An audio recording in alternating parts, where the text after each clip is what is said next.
Hey, good morning. This is Bishop Mitzi Bickers, and welcome to the Emmanuel Baptist Church and Family Worship Center. We are excited that you decided to join us this morning. There is just so much that we are doing, and I want the world to know. Listen, I think that God has provided for us a time where we come out of our normal and traditional way of worship so that we can spread our message all over the world. And I think that you are a part of that. So if you will begin right now, I want you to begin sharing. I want you to begin hosting watch parties. And I'm believing God for some stuff that supersedes anything that we've ever known. Here's what I'm saying. Through this Extreme Faith series, we have the opportunity to reach so many people and change so many lives. But you have to be a very integral part of it. And so if you will accept the responsibility for sharing this word, if you will accept the responsibility of inviting as many people as possible to join us, sharing, hosting watch parties, doing whatever you have to do, even if you have to go back and share several times, if you have to put it at the top of your feed many times, because the word that God has given to us is a word that has to be shared. Now listen, God is so amazing. He is so amazing and so powerful that in this time where we are social distancing, we are still coming together spiritually. And perhaps we needed to socially distance so that we could spiritually connect. Think about that for a minute. Socially distancing so that we can spiritually connect. I don't know about you, but I'm excited about what God is doing in this dispensation, what God is doing in this season. And if you will be a part of helping us get that message out, we're going to do an amazing thing. I want us to sing something together. Listen. With my hands lifted up and my mouth filled with praise, with a heart of thanksgiving, I will bless thee, O Lord. Y'all sing it with me, come on. With my hands lifted up and my mouth filled with praise, with a heart of thanksgiving, I will bless thee, O Lord. Come on, sing it with me. I will bless thee, O Lord. I will bless thee, O Lord, with a heart of thanksgiving. I will bless thee, O Lord. Say it with me, come on. I will bless thee, O Lord. I will bless thee, O Lord, with a heart of thanksgiving. I will bless thee, O Lord. Let's try it again, come on. With my hands lifted up and my mouth filled with praise, with a heart of thanksgiving, I will bless thee, O Lord. Come on, put your hands together if you can. Come on. I will bless thee, O Lord. I will bless thee, O Lord, with a heart of thanksgiving. I will bless thee, O Lord. Hallelujah. Hallelujah. Listen, I want to jump right in. Can we jump right into the word right now? I want to talk to you about this whole extreme faith piece that we're on. I want to talk to you because I'm truly believing that that faith that our faith increases and it grows as long as we continue to talk about it. Let me try that again. Our faith increases and it grows. It gets to new levels. It gets to new realms. It gets to new elevations simply because we are talking about it, because faith cometh by hearing, and hearing comes by the word of God. And God has revealed so many truths. He's revealed so many truths in this text that I want to talk to you about. He has revealed so many truths. We got to go back. He's revealed so many things that that are so amazing and so profound and so new. And when we begin to go into that place, let's just start where we were. Go all the way back. No. To the beginning. Yeah, there you go. All right. Next one. Thank you so much. All right. God has revealed so many things to us. He's revealed so many truths that I want for us to be able to share it to the world. And I believe that we can do that. You know, I was sitting in my backyard the other day. I was sitting in my backyard, and it wasn't the other day, it was actually last night when I was sitting in my backyard, and I was watching people who were on their boats, and they were riding, you know, back and forth, and some had jet skis, and others were doing the thing where you hold, I think it's surfing or something. Maybe not surfing, because our waves are not that big on the lake, but they were just kind of having a whole lot of fun. But most of the people that I saw were sitting comfortably inside their boats. And God gave me inspiration. He gave me information, but more importantly, he gave me an amazing revelation. And here's what God revealed to me. It took my mind to Matthew 14 and 28, but no, 28 and 14. But what it did also was it took my thoughts to this amazing place as it relates to extreme faith. Because I looked at how comfortable people were just riding in the boat. Just riding in the boat. And it reminded me of Peter in a different way. And I have preached this text at least 20 times in the 22 years that I've been preaching, the 26 years that I've been preaching, and the 21 years that I've been pastoring. I've preached this text so many times, but there was a different revelation that I got yesterday. And that's what God does. When you continue to talk about a subject, you know, he will show you things, and then he will open you up to see a new revelation, to see something that you have never seen before. And so yesterday, when I was watching people, I came to a new revelation. Peter was the disciple who loved Christ, but he also had an amazing temper tantrum. Y'all remember Peter? Because when Christ was telling him that he was to be crucified, Peter said, "No, I'm not gonna sit back and just watch that happen." And so you see several facets and phases of Peter's personality. But as I watched the people going up and down the lake, the one thing about Peter's personality that stood out is I thought about how they were in the water, and how there were only two people in the history of the world, who actually walked on water.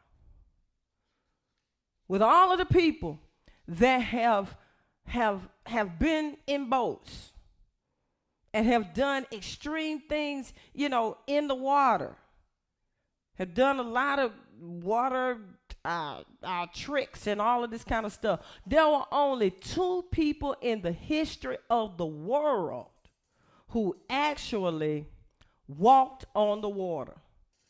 Nobody had ever done this before. But once you begin to walk in extreme faith, somebody shout extreme faith.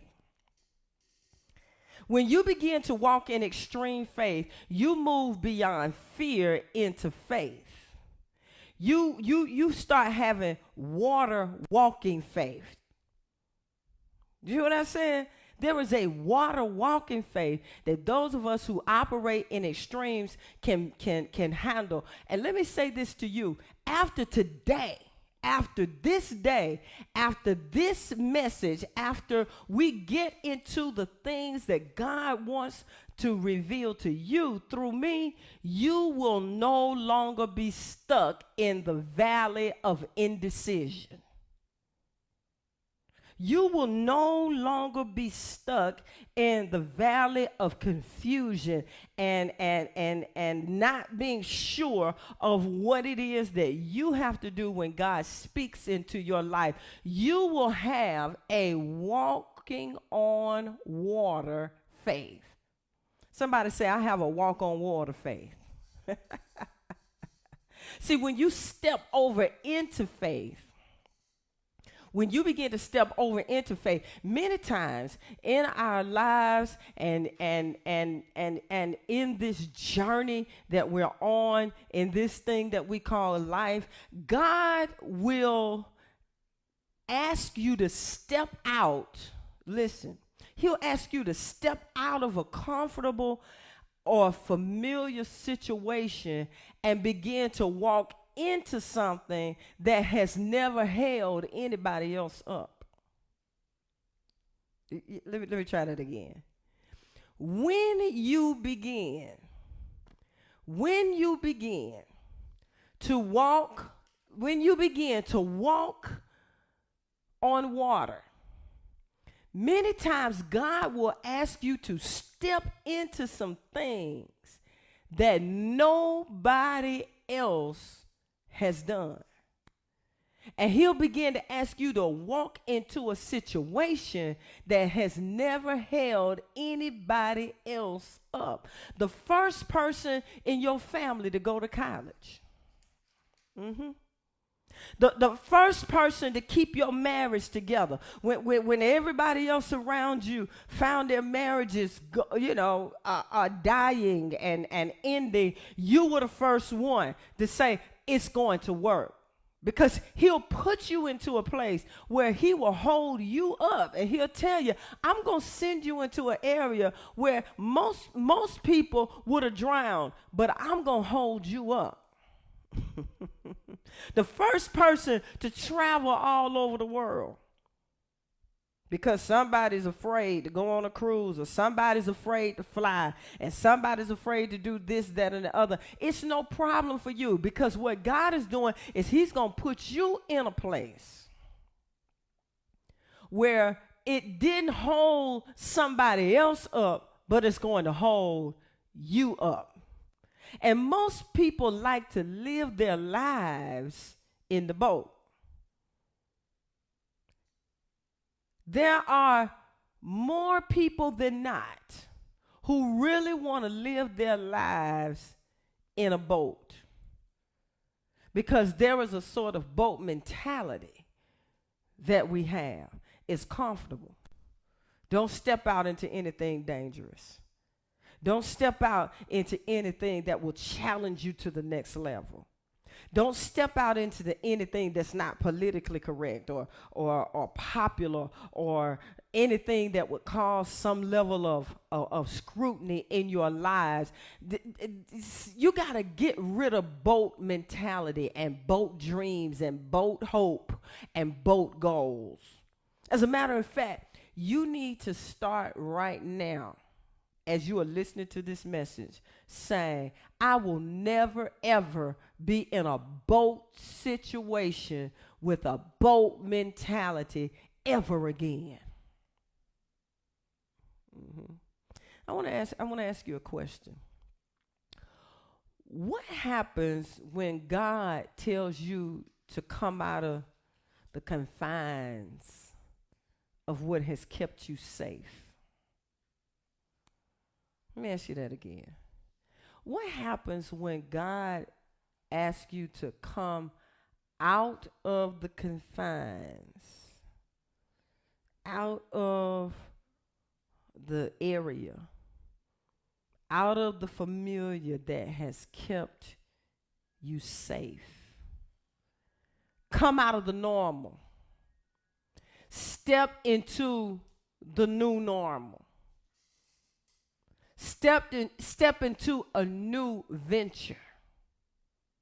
Step into new territory. Step into a place beyond what you have seen and step beyond your borders. Mm-hmm. Step beyond what you've been comfortable with, because many times when God is challenging us to step outside of our confines, that's when fear really does start to set in. And God is saying, you want me to come to where you are, into your confined space, and I am saying that I want you to step out of your safe place. I want you to step out. The boat is where you feel secure and where you feel comfortable and where you feel safety, and you got a life jacket and you got everything that you need so that just in case a storm comes,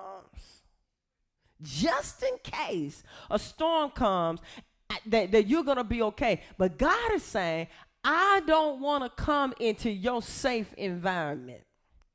God is saying, I don't want to come into your safe place. I'm asking you to step out of the boat.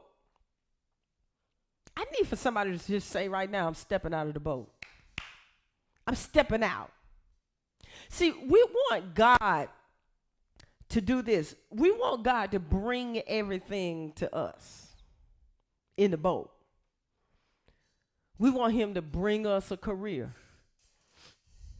We want something safe. We want something that'll pay the bills, So God, if you just come into my safe place and you just give me a career that's gonna keep me safe and keep me from having to challenge myself to a different level, God, I don't want. If you just bring me a husband that'll just, cut the grass, change the oil in my car, fix the refrigerator. Just bring me a wife, who would just kind of cook and clean, never challenge me to the next level, never do anything that's going to take my mind and my thoughts and my spirit and my life to the next level. God, just give me a house I can just afford. I don't want nothing extravagant. God, just give me a little bit. Give me a nice little plucker. I just want to go from point A to point B, cause that's comfortable. Don't give me no new thoughts about a new business. Don't give me any thoughts about entrepreneurship. Just let me live inside the system and just kind of be normal. Let me live inside the matrix. Don't ever take me to the divine matrix where I can understand infinite possibilities and extraordinary supernatural things that can take place in my life. And God is saying, no, that's not what I desire for you. God is saying, I don't want you to just have enough money to pay your bills. God is saying, I don't want you to have just an ordinary man. I don't want you to have just an ordinary woman. I don't want you to just have an ordinary pastor.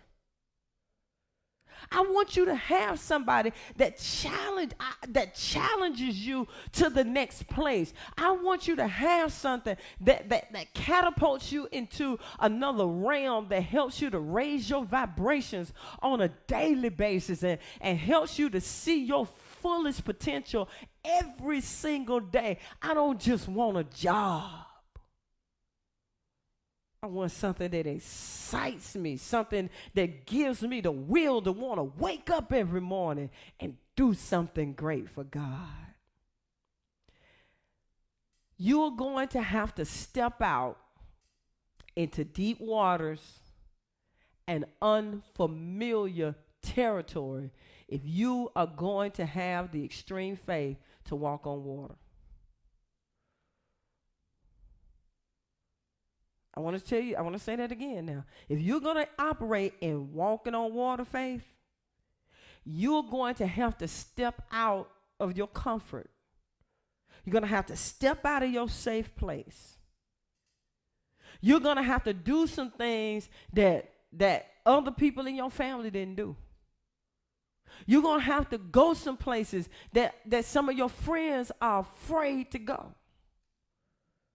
You're going to have to you're going to have to go into some challenging situations that other people say are too volatile, but you got to step out because God is calling you to do something different. When Peter said, Lord, if that's you, tell me to come out on the water just like you. Now, I know you can build a sidewalk in the middle of the sea, but I don't want you to do that, God. If it's you, bid me to come on the water because I want to walk on the water just like you. And here's what Jesus replies. He says, come on. He says, come on. See, what I like about Peter is that he had the right attitude from the start. He didn't say, well, Lord, that might be you. But I'm not getting out there. I'm not gonna take my career to the next level. That may be too hard. I'm not going to continue to develop my mind because that might be too hard. I can't get the kind of sleep I want to get if I challenge myself to the next level. I can't get the kind of fun time that I want to have if I take on this next level of responsibility. No. Peter said, if it's you and you're telling me to come, say it, and I'm going to come. And Jesus says, come on. And Peter got out of the boat and walked on the water to go to Jesus. Now, I know the boat seems logical because it doesn't seem logical to get out of the safe place to go to Jesus. I mean, he really could have said, hey, folks, hey, fellas, let's paddle our way on over to where he is. Because, see, some of y'all like to be in groups anyway. But here's, this is the Holy Ghost speaking to me right now. That ain't in my notes. But hear this. Many times where God is taking you, he ain't taking everybody that's with you. I know. See, normally when we preach this, we preach don't listen to the people that are on the boat. But that's not where I want to go. Listen, here's where I'm telling you. Many times when God is taking you somewhere, the people that are around you that you are familiar with don't have the mentality to get to the next level. How many of y'all know a lot of petty people? How many of y'all know a lot of insecure people? How many of y'all know too many people that are afraid to go to the next level or even be challenged to the next level of thinking and the next level of growing and the next level of greatness? These are his fellow disciples, but Jesus did not call them to come. He called Peter to come. And Peter didn't try to say, oh, well, and I know y'all, well, if I'm going, if I'm going, then all my boys are going too. If I'm going, then all my folk are going with me. No, everybody can't go with you. Because there's some places in God that he's taking you that everybody that you with doesn't have the quality and character and understanding at the next level to go. And I hate to tell you this, some of your family folk. That's why the first, when I started talking to you about this, I started talking to you about the fact that you gotta leave your family, you gotta leave your father's house, you gotta leave your country. Because see, in other words, there are people that are around you that can't go where God is taking you. It's just that simple. I don't really know how to fix that up. Some folk ain't ready to go where you going. They don't have the right mentality. They don't have the right attitude. They don't have the right ability to grow. Some people are just comfortable in their normal. And you got to face that. Because many times, and some of you are trying to push people, and you get all upset and you get all discombobulated because everybody's not going at the same level that you're going. You can't worry about that. I used to be in a place like that. Well, God, I'm preaching and I'm teaching and I'm still seeing people that are lagging behind. They're not ready to grow. You can't worry about that because everybody's at a different level in their faith and in their spiritual growth and their spiritual journey. But for those who are ready, sometimes you got to understand. Not sometimes, most of the time, you got to understand that where God is taking you, you got to go all by yourself. That doesn't mean that once you get there, you can't help to bring people along. But when you're trying to get there, you can't be pulling folk on the boat. Because you're trying to do everything that you have to do. And I know, because you've been taught, don't leave anybody behind. No, sometimes you got to leave some folk behind. I'm just trying to let that sink in because we don't preach that. We've been preaching each one, reach one, and when you reach one, teach one. And that's okay if they teachable or if they reachable. But there's some people who are not reachable or teachable. And you have to move when God says do what? Move. And I know that the boat seems logical, but when you have walking on water faith, most of the things that you do don't make sense in the natural, but they make sense in the spiritual. Now understand, most folk won't even get in the boat simply because you can't swim. Yeah. I'm taking a new route. Most people don't get in the boat because you can't swim. And the thought of getting in the boat scares you to the point that you don't even get in the boat. It scares you to the point because you won't even try to start your own business because you don't even want to try. You are afraid to move to new and exciting levels in God because you are afraid that you won't know how to get things started. You are afraid to go to the next level of technology and the next level of where God is taking us. And can I tell you that God is changing the world? Okay. And for somebody who's just sitting around thinking that the pandemic is the China virus or the Kung flu,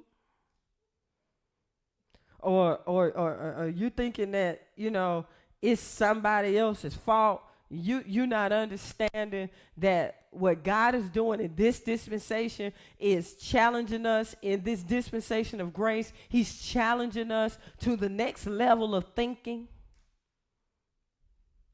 And some people don't even want to start thinking about how to live your life differently because you're comfortable.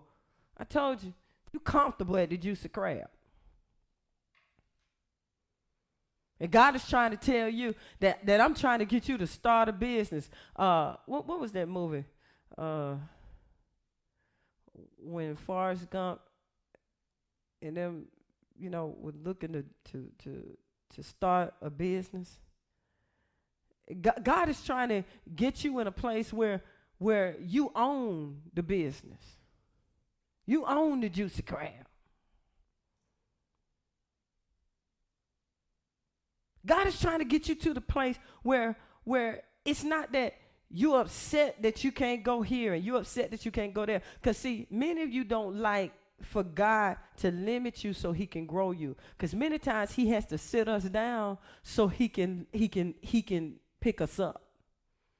See, sometimes he has to put limitations on what you can do so that you can come out of all of that familiarity and get to the next thing that God is trying to get you to. Maybe God is just maybe.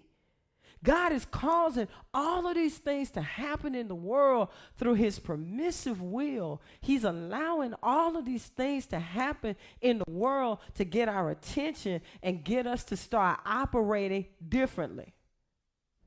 Now, for those of you who don't like to be told that you got to do this and you got to do that because you don't want any restraints. It's your civil liberties. It's all of this stuff. I want to do what I want to do and I don't want any restraints. I'm not talking to you because you're going to always be right here.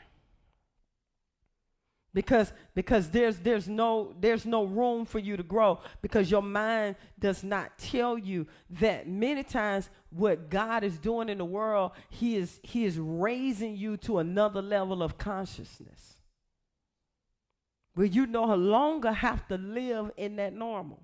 Okay, let me go on. You don't even try to start a relationship that's worth anything.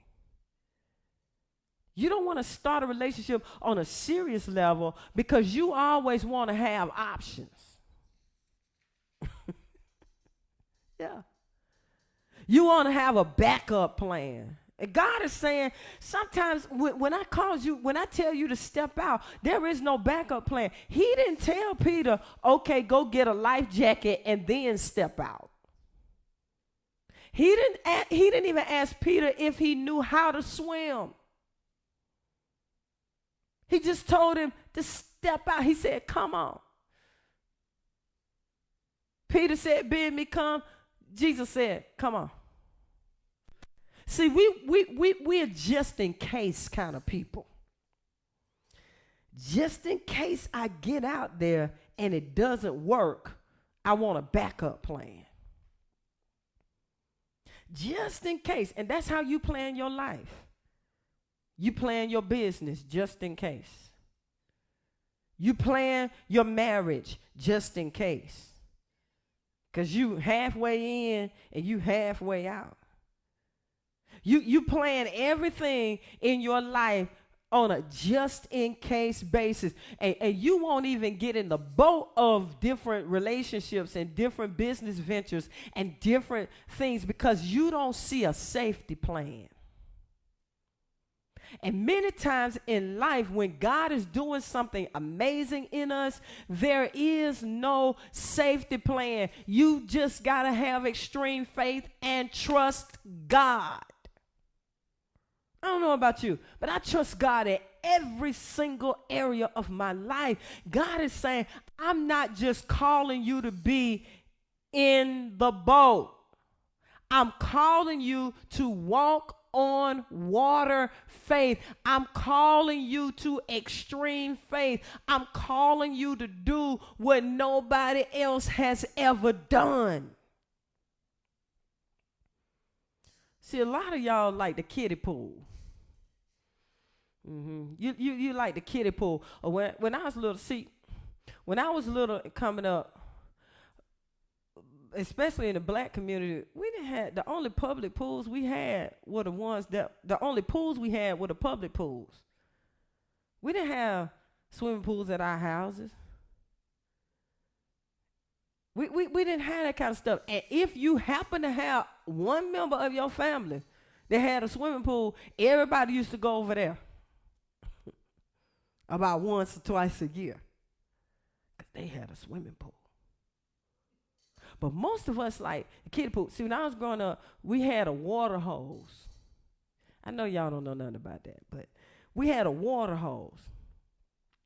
And you would turn the water hose on, and then you would just start jumping in the water. You would jump here, you would jump there, and you would jump in and jump out, because we didn't have swimming pools. And your parents didn't really like you going to the public pool, because then you could get fungus, ringworm. I had that kind of mama. You ain't going down there. So we had a water hose, and we didn't have stuff like white water, slip and slide. And you had to drive all the way to Florida to go to Wet n Wild. We didn't have that kind of stuff. Now, let me tell you what else we had. We had a fire hydrant. And somebody in the neighborhood would have the big wrench, and they would turn the water hose on, the fire hydrant on, and then all the water would start splashing out in the street, and all the kids would just run towards the water. Y'all don't remember that. Y'all don't know nothing about the water hose, the fire hydrant. And all the kids would come into the neighborhood and run through the water. That's when they would just run through the water.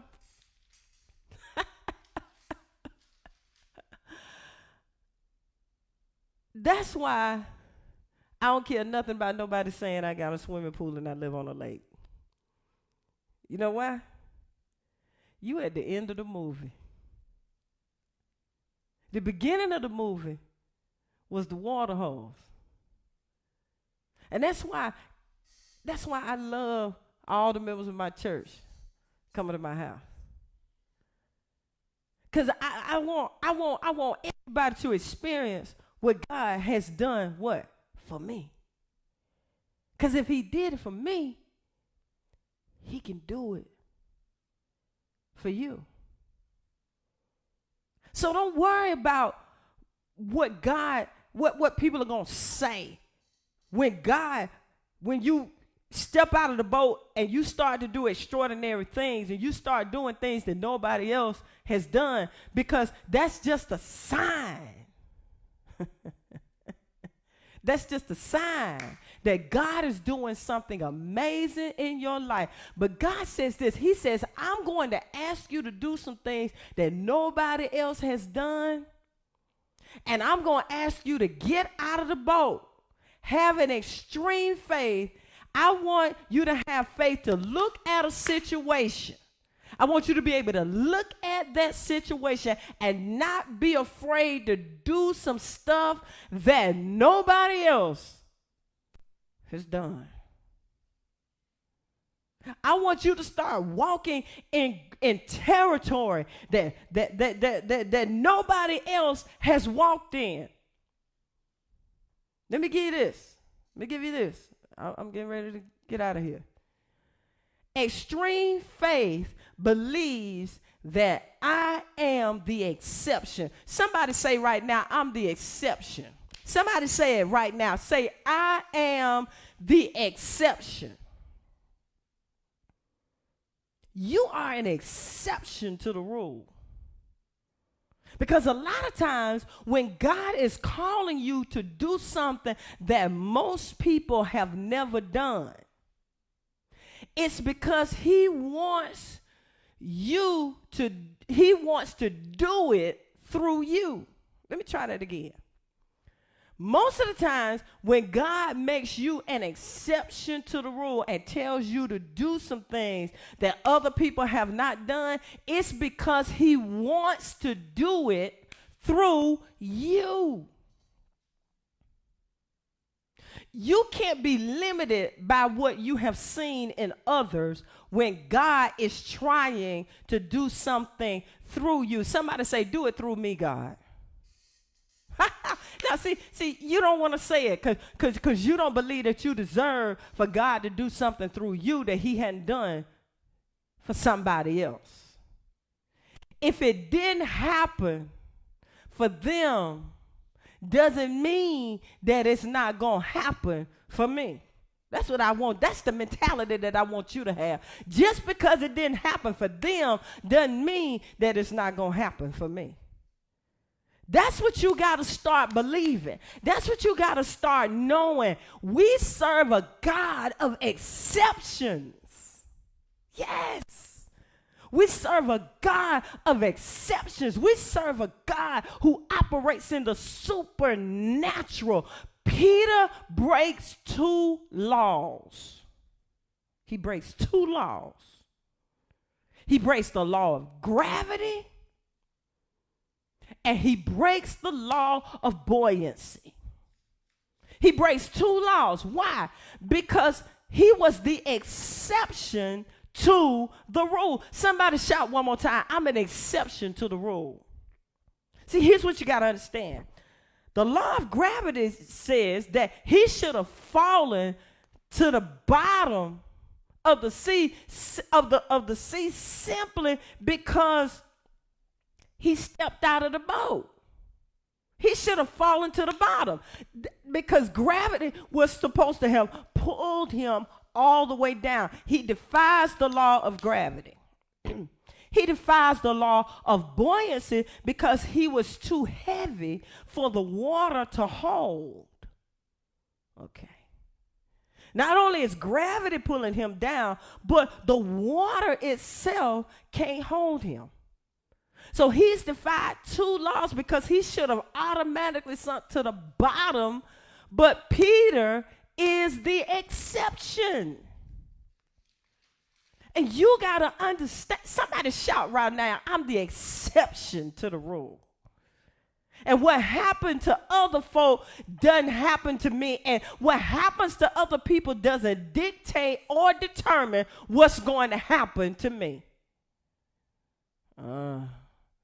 See, you're looking at failures from other folk. You're looking at failures of your past. You're looking at failures that have taken place in your life.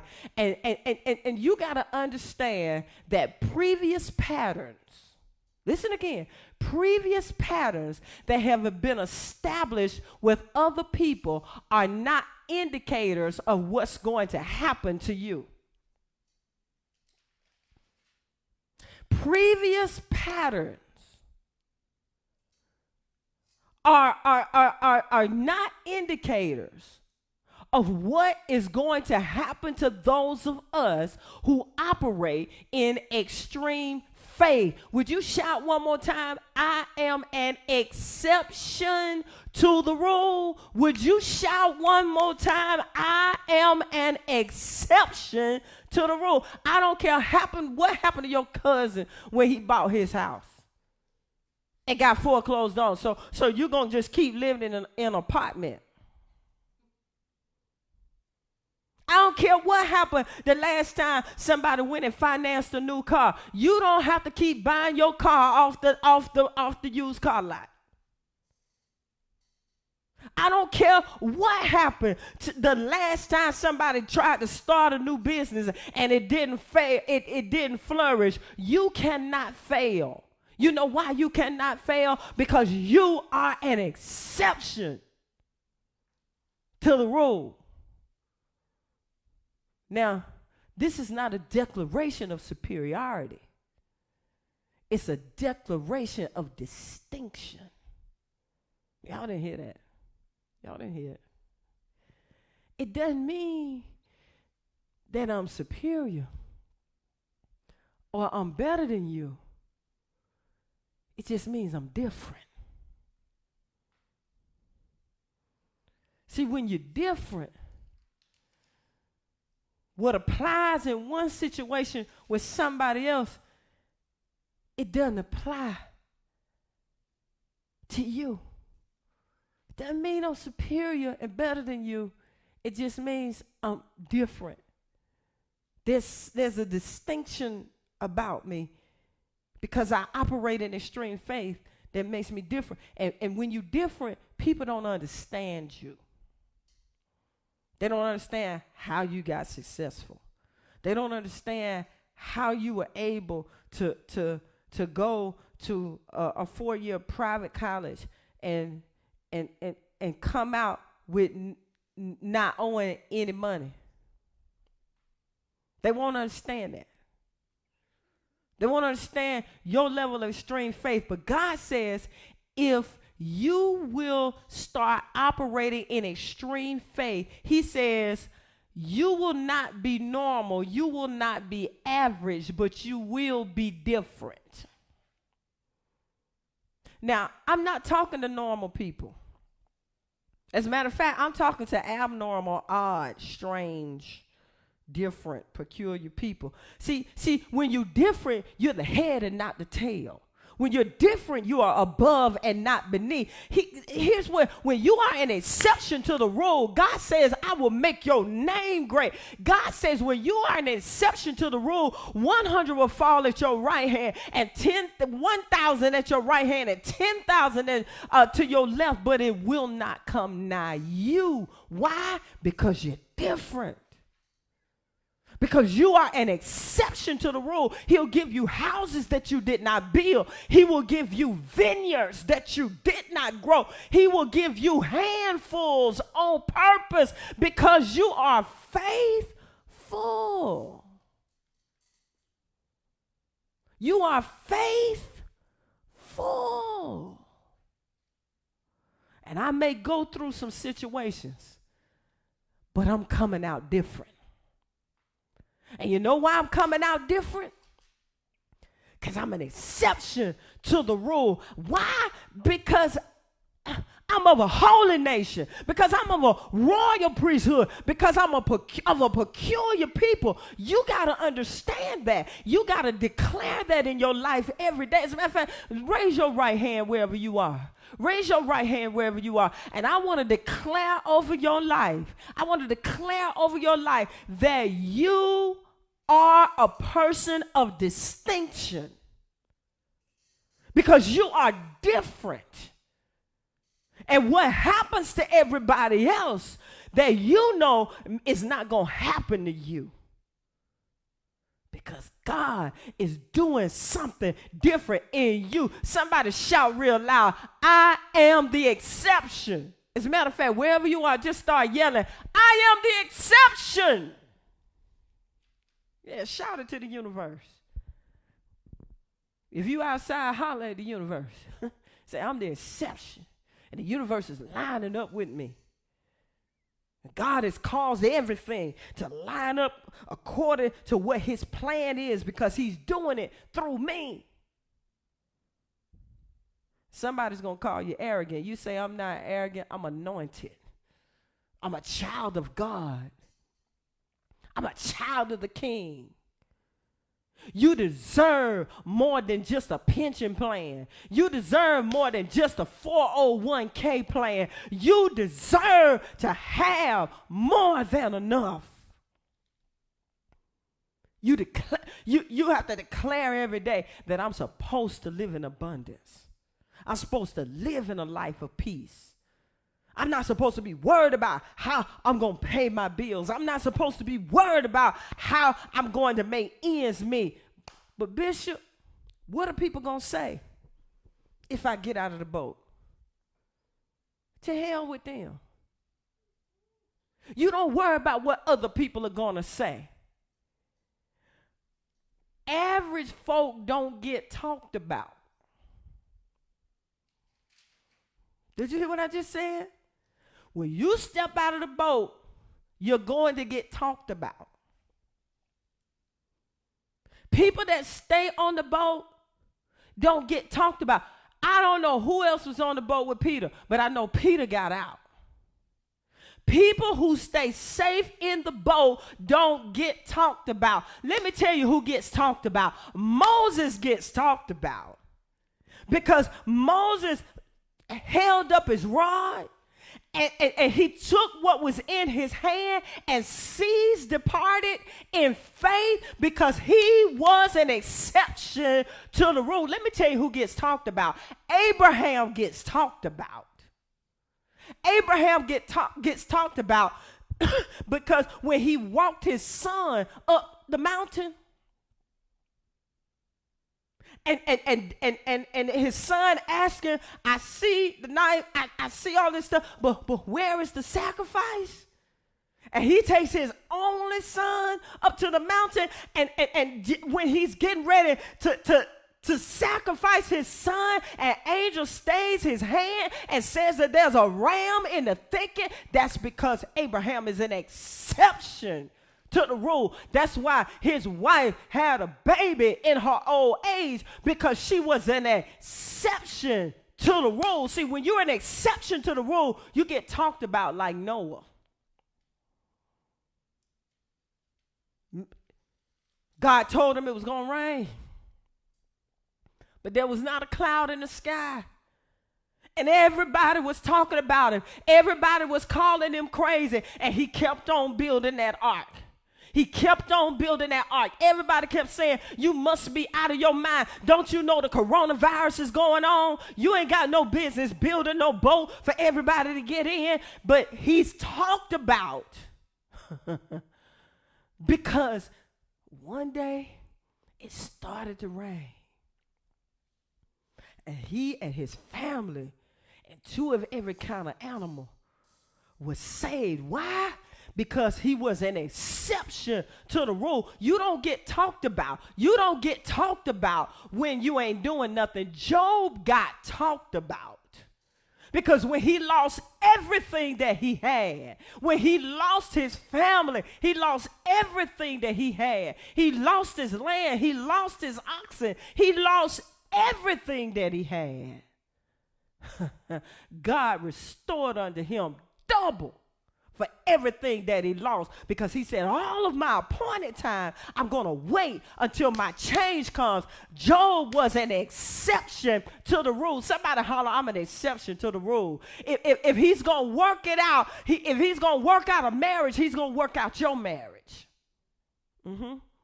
If he's going to work out a loan, he's going to work out your loan, because you are an exception to the rule. If anybody's going to be debt-free, you are going to be debt-free, because you are an exception to the rule. If he's going to heal anybody's body, he's going to heal my body. Somebody who's sick right now, you need to say, I am an exception to the rule. I want to say to my friend Francine, you need to start speaking right now that if he's going to restore anybody's sight, he's going to restore my sight, because I'm an exception to the rule.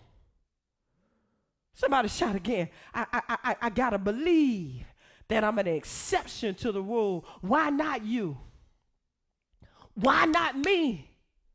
Why not us? We are the holy nation. You call me out here, God, I'm going to make it out here, because when God tells you to step out, he says, I have ordered your steps. And when God orders anything, he pays for it. See, he don't order stuff on the menu and then tries to leave the restaurant without paying. So when he orders your steps, he's going to pay for it. People don't come out of lions' dens uneaten. But Daniel did, because God said, I ordered it, and he's an exception to the rule.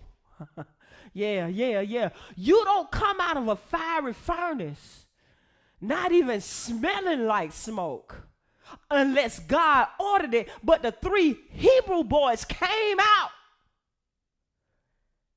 because they were an exception to the rule, and God had already ordered it. Walls don't just start falling down, but when Joshua and the children of Israel walked around that wall, and they walked around 7 times, and on that 8th time the walls of Jericho started coming down, God had ordered it, and they were an exception to the rule. And God is saying that you are an exception to the rule. Let me give you something else. Teenagers don't just walk around finding a rock and a slingshot and start slaying giants, but David did. You know why? Because God had ordered it, and he was an exception to the rule. You don't get talked about when you're normal. You can sit in the boat if you want to. But I'm getting out of the boat. Because you know why I'm getting out? Because dead men don't die and lay in a grave dead for 3 days and come out with all power in their hands. But Christ did. And because he did because God had ordered it, and he was an exception to the rule. And when God orders it, he's going to pay for it. You are an exception to the rule. You got extreme faith, and you are the exception to the rule in your extreme faith. Now, it doesn't mean that there won't be mountains. Doesn't mean that there won't be storms.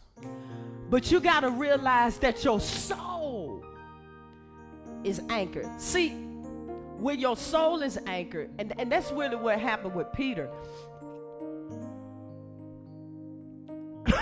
In the natural, he had to trust the spiritual, because he understood that some laws had to be defied when he stepped out. But when your soul is anchored, it doesn't matter what your body is looking like, because you can defy any law when your soul, somebody say, my soul is anchored. Listen, though the storms keep on raging in my life, and sometimes it's hard to tell the night from day, still that hope that lies within, listen, it's reassured when I keep my eyes upon the distant shore. I know he'll lead me safely to that blessed place that he has prepared. You're an exception to the rule. 'Cause if the storms don't cease, and just in case the wind keeps on blowing in my life, my soul's been anchored. Yeah, my soul's been anchored. Soul's been anchored. My soul's been anchored. Yeah, listen, the breakers may dash, the billows may roll, but I will not stray because he holds me fast. So dark the day, clouds in the sky, I know it's all right, 'cause Jesus is nigh. My soul, yeah. Come on, y'all, just say my soul.